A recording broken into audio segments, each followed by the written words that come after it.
So how do you know when a challenge, a trial, a fitna comes in your life?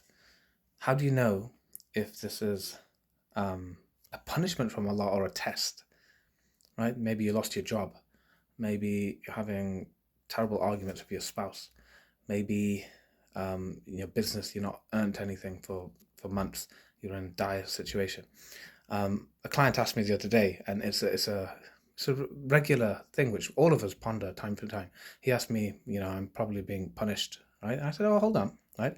And I want to tell you the exact framework which I taught him.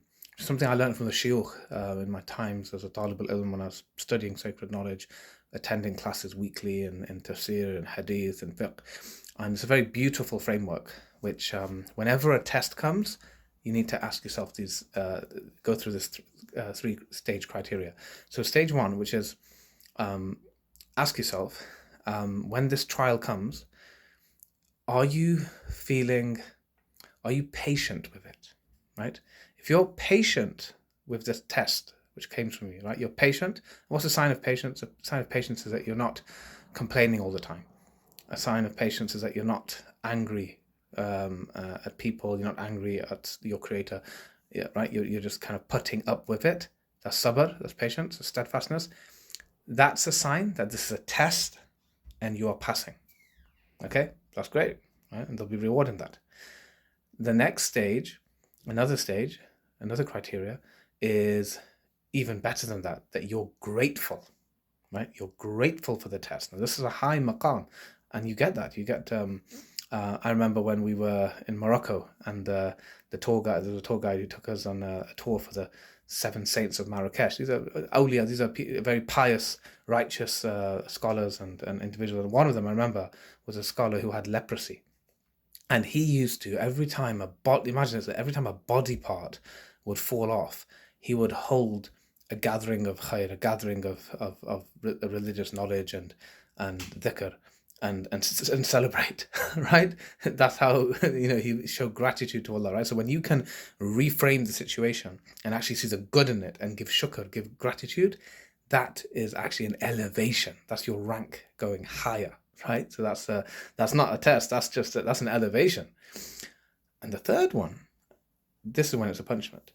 When you are bitter, you're bitter with the destiny of Allah, and you're angry inside, and you're blaming and accusing Allah, right? And you start kind of, your iman gets weaker, and right, that's a sign that it's a punishment.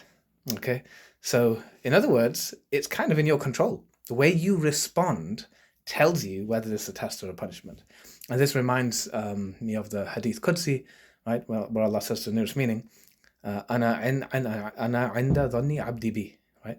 That I am as my servant thinks of me. If you think your God is this vengeful, punishing God who's going to constantly get you and is always punishing you and thinks you're bad, well, that's what you're going to experience, right? Whereas if you know that Allah is Kareem, Allah is Rahman, Rahim, as He's described Himself, and He's got your back, then inshallah, that's exactly what you'll experience. Okay, so I hope this reminder is useful.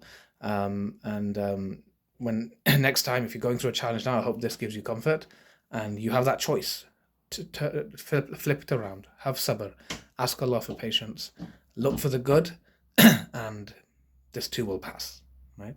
This too will pass. فَإِنَّ مَعَ الْعُسْرِ يُسْرًا إِنَّ مَعَ الْعُسْرِ يُسْرًا in Surah Nashr, that with hardship comes ease.